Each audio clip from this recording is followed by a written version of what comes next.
এই জাদুবিদ্যা সত্য।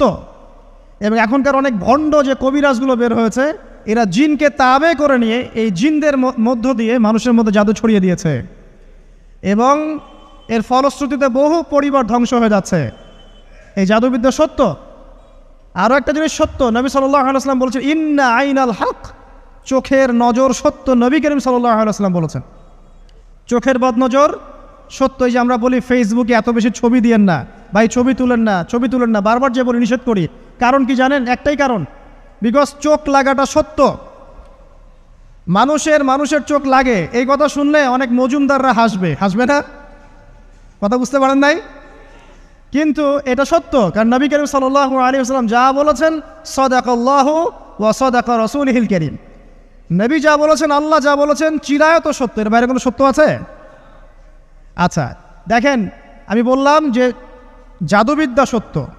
এই জাদুবিদ্যার চর্চা মানুষ করে, এখনও করে, এবং এই জাদু দিয়ে মানুষের ক্ষতি করার জন্য জিনের প্রয়োজন হয়, দুষ্ট জিন। এই জিনগুলোকে মানুষ তাবে করে মানুষের ক্ষতি করার চেষ্টা করে। দেখবেন এখন গ্রামে গঞ্জে শহরে সব জায়গায় ছড়িয়ে পড়েছে না?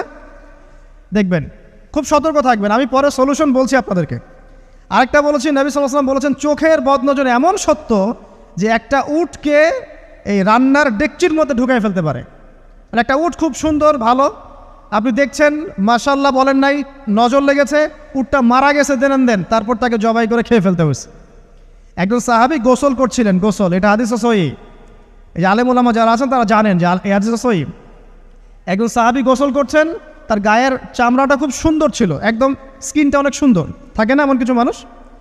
আচ্ছা, এখন আরেকজন সাহাবী এই গোসল দেখছেন দূর থেকে, দেখে বলছেন যে কি চমৎকার তার শরীরের রংটা, যেন কুমারী নারীর মতো, অনেকটা এমন একটা কথা তিনি বলেছিলেন।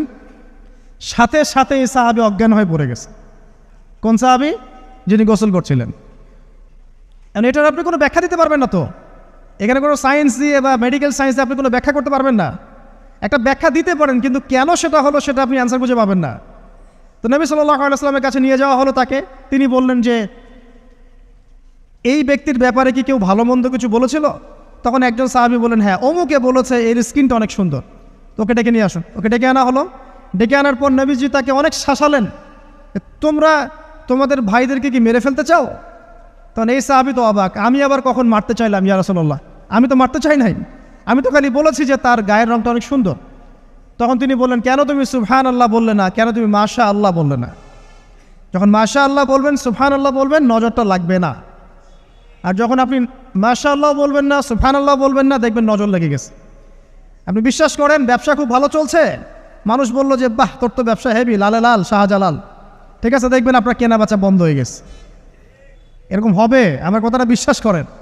এটা কিন্তু সায়েন্স প্রমাণ করতে পারবে না, আল্লাহ এবং তার রাসূল বলেছেন, তার উপরে কোনো সত্য নেই। আছে সূরা কাহফ 29 নম্বর আয়াত পড়ে দেখেন, আল্লাহ পাক বলছেন ওয়াকুলিল হাক্কু মির রাব্বিকুম, সত্য সেটাই যা তোমার রবের পক্ষ থেকে আসে।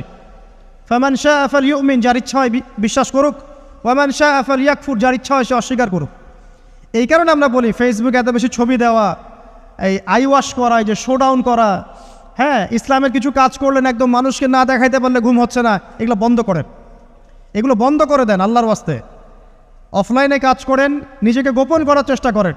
যত বেশি মানুষের কাছে নিজেকে এক্সপোজ করবেন, কাজের বরকত কমে যাবে, কাজের বরকত কমে যাবে, চোখ লাগবে, নজর লাগবে। এবং চোখ লাগা বদ নজরে বহু আলেম আস্তে আস্তে মাঠ থেকে মাইনাস হয়ে গেছে না?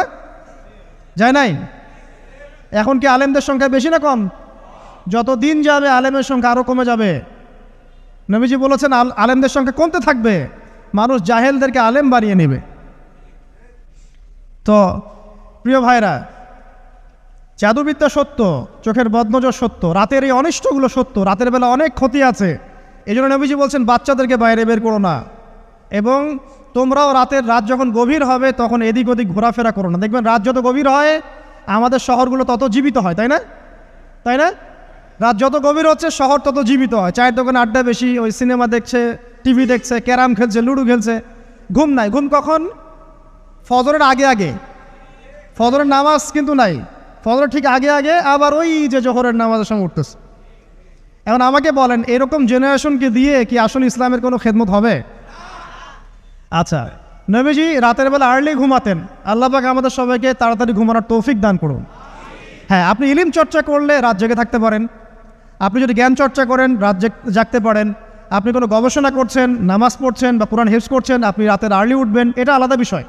কিন্তু কমনভাবে আমাদের এই যে ফেসবুক, ইউটিউবিং ইত্যাদিতে আমরা লিপ্ত থাকি, সারা রাতটা কাটাই আড্ডাবাজি করে, এগুলো বন্ধ করতে হবে। এগুলো বন্ধ না করলে ফিজিক্যালি আমরা মানে সুস্বাস্থ্যের অধিকারী হতে পারবো না। সারা দিনটা আমাদের একটা কি বলবো অলসতার ভাবে যাবে এবং দিনের বেলা কাজগুলো ব্যাহত হবে। এতে করে আমাদের উম্মার এই পুরো বড় যে তরুণ প্রজন্ম আছে এদেরকে আপনি সম্পদে পরিণত করতে পারবেন না। তাই এই সিস্টেমটা চেঞ্জ করা দরকার। নবীজি রাতের বেলা এই সূরা বাকারার শেষে 3টা আয়াত তেলাওয়াত করতেন। আমরা করবো ইনশাআল্লাহ। আরেকটা আমল বলে দেই, নবী করিম সাল্লাল্লাহু আলাইহি ওয়াসাল্লাম রাতের বেলা সূরা মুলক তেলাওয়াত করতেন। কোন সূরা? এটা কোন সূরা? তাবারাকাল্লাযী বিয়াদিহিল মুলক। কয়টা আয়াত আছে? 30টা আয়াত আছে। নবীজি বলেছেন সাল্লাল্লাহু আলাইহি ওয়াসাল্লাম যে এই সূরা আপনাকে কবরের আযাব থেকে বাঁচাবে ইনশাআল্লাহ। কবরের আযাব থেকে তো ভাই বাঁচা খুব সহজ নাকি? আমাদের মধ্যে এমন কেউ নাই, শোনেন, আমাদের মধ্যে এমন কেউ নাই আলেম জালেম মুফতি মুহাদ্দিস রাজনৈতিক নেতা পলিটিশিয়ান বিরোধী দল জাতি তারপরে যে সরকার দল যে আছে না কেন কবরের শাস্তি ফেস করবে না এমন একটা মানুষও নাই, কেউ নাই পৃথিবীতে। এই যে আপনি দেখছেন ওই যে কি ইসরায়েলের প্রধানমন্ত্রী, ওই রাশিয়ার প্রধানমন্ত্রী, ওই চায়নার সভ্যতা, পশ্চিমা সভ্যতা, এমন কেউ নাই পৃথিবীতে এখন যাকে কবরের শাস্তি ভোগ করতে হবে না। আছে? সবচেয়ে লঘু শাস্তি মানে লঘু চাপ, এটা বলতে গেলে আসলে আমি ভাষা হারায় ফেলি। তারপরে বলছি আল্লাহ পাক আমাদের সবাইকে হেফাজত করুন, আমিন। একজন সাহাবীর নাম সাদ বিন মুয়াজ। কি নাম? নবী করিম সাল্লাল্লাহু আলাইহি ওয়াসাল্লামের সাথে একদম ডান হাত হয়ে যুদ্ধ করেছেন দীর্ঘদিন। বদর তিনি বীর সেনা, উহুদের বীর সেনা, ঠিক আছে, খন্দকের যুদ্ধেও বীর বিক্রমে যুদ্ধ করেছেন। তিনি আনসার সাহাবী, একদম মদিনার নেতা সাহাবী। সব সাহাবী কিন্তু একরকম নন, কেউ ছিলেন নেতৃস্থানীয় সাহাবী, তিনি ছিলেন একজন নেতৃস্থানীয় সাহাবী, ঠিক আছে, সাদ বিন মুয়াজ। নবী করিম সাল্লাল্লাহু আলাইহি ওয়াসাল্লাম এত ভালোবাসতেন তাকে, এত ভালোবাসতেন যে তাকে নিজের মনে করতেন যে সাদ বিন মুয়াজ আনসাররা আমার নিজের। 4টাখানি কথা। এই সাহাবীর খন্দকের যুদ্ধে এই যে হাতের এই দিকে সম্ভবত হাতের এই রগের মধ্যে একটা তীর এসে লাগে এখানে, এবং তীরটা তিনি বের করতে গিয়ে রক্তটা ছিঁড়ে যায়। এরপর ফিনকি দিয়ে রক্ত বের হওয়া শুরু হয়। চিকিৎসা করে করে রক্ত বন্ধ করা যায় নাই, এবং এই রক্তের প্রবাহিত রক্তেই আল্লাহর ইচ্ছায় তিনি শাহাদাত বরণ করেন, তিনি ইন্তেকাল করেন। নবী করিম সাল্লাল্লাহু আলাইহি ওয়াসাল্লাম প্রচণ্ড ব্যথিত হন, মানে মনটা তার খুব নরম হয়ে যায় সাদ বিন মুয়াজ রাদিয়াল্লাহু আনহুর জন্য। তো এই সাহাবীর যখন জানাজার নামাজ পড়ানো হচ্ছে, নবীজি বলছেন 70,000 ফেরেশতা তার নামাজে অংশ নিয়েছে। আর এই সাহাবীকে যখন কবরে শোয়ানো হয়েছে, নবী করিম সাল্লাল্লাহু আলাইহি ওয়াসাল্লাম পরে জানিয়েছেন কবরের যে মৃদু চাপ, সাদ বিন মুয়াজ রাদিয়াল্লাহু আনহুর কবরেও সেই মৃদু চাপ দেওয়া হয়েছে। আমি কি বুঝাতে পারলাম ভাই? আমাদের কোনো দাম আছে এখনকার পলিটিশিয়ানদের কোনো দাম আছে? এখনকার সমাজ নেতার কোনো দাম আছে? এখনকার সুদখোরদের কোনো দাম আছে? এই ঘুষখোর দুর্নীতিবাজদের কোনো দাম আছে? আমরা যারা কাঠমোল্লা হয়ে আছি আমাদের কোনো দাম আছে? সাদ বিন মুয়াজ রাদিয়াল্লাহু আনহু যদি কবরের শাস্তি তাকে না ছাড়ে, প্রশ্ন উত্তর পর্ব তাকে না ছাড়ে, আমরা পার পাবো? নবী করিম সাল্লাল্লাহু আলাইহি ওয়াসাল্লাম বলছেন সূরা মুলক তেলাওয়াত করো রাতের বেলা, ইনশাআল্লাহ সূরা মুলকের তেলাওয়াত কবরের আযাব থেকে তোমাকে বাঁচান। আর আমাদের তো ভাই কবরে সবাই সাথে যাবে না, গার্লফ্রেন্ড যাবে না, বাপ মা ভাই বোন সবাই যাবে না। একজন ব্যক্তি সুদ খাচ্ছে, জিজ্ঞাসা করে দেখেন কেন খায়, বলবে তার সন্তানের জন্য খায়, তার বউয়ের জন্য খায়, তার মা বাবাকে দেখতে হবে তাই খায়, তাই না? একজন ব্যক্তি ঘুষ খায়, বলবে আমার পরিবারের জন্য খাই। একজন দুর্নীতি করছে, পুকুর চুরি করছে, বলবে দুর্নীতি করছে আমার পরিবারের জন্য খাই, পরিবার ভালো থাকবে। সবার একই এক্সকিউজ যে পরিবার যেন ভালো থাকে, আমার সন্তানরা যেন ভালো থাকে, আগামী প্রজন্মের জন্য কিছু রেখে যেতে পারি, তাই না? এরকম একটা মানুষও কি আপনার সাথে কবরে যাবে?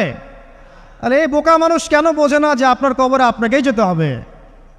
তাহলে আপনি কি কারণে অন্যের কারণে নিজের পরকাল নষ্ট করছেন? অন্যের সুখের জন্য আপনি আপনার পরকাল নষ্ট করছেন। সুদ খাচ্ছেন, দিব্যি মায়ের সাথে জেনা করছেন। আপনাদের এলাকায় নাকি সুদের সমস্যা অনেক বেশি। কয়েকটা হাদিস বলে দেই, আমি ওদেরকে আক্রমণ করতে আসি নাই, আমি শুধু তাদেরকে 3টা হাদিস শোনাতে এসেছি। 1 নম্বর হাদিস শোনেন। আল্লাহর নবী মুহাম্মদ সাল্লাল্লাহু আলাইহি ওয়াসাল্লাম বলেছেন, সুদের পাপের 73টা শাখা আছে। কয়টা? কোনো হাদিসে 70টাও আছে, কোনো হাদিসে 73টা আছে। বলছেন যে সবচেয়ে নিচের শাখাটা হচ্ছে, সুদের পাপের সবচেয়ে নিচের শাখা হচ্ছে যে যেন কোনো ব্যক্তি তার মাকে রেপ করলো, তার মাকে ধর্ষণ করলো। 1 দিরহাম যে ব্যক্তি সুদ খায়, সহিহ বুখারীতে আরেকটা হাদিস এসেছে, সে যেন 36টা মেয়েকে ধর্ষণ করল। আর আমি একটা কথা বানায় বলছি না, যদি বিশ্বাস না হয় কওমি মাদ্রাসা আছে, আলেম ওলামা আছে, গিয়ে বুখারী খুলতে বলেন, পড়তে বলেন, খালি একবার পড়তে বলেন, দেখেন যদি না থাকে তাহলে আমাকে এর সাথে থাপ্পড় দিয়ে যায়। যদি না থাকে হাদিস এটা, তাহলে আমার গালে একটা থাপ্পড় দিয়ে যায়।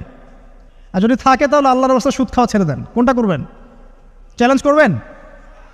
নবীজি বলেছেন, 1টা দিরহাম যে ব্যক্তি সুদ খায়, দিরহাম মানে কি? রৌপ্য মুদ্রা। এটা এখন দেখতে পারবেন না, জাদুঘরে আছে।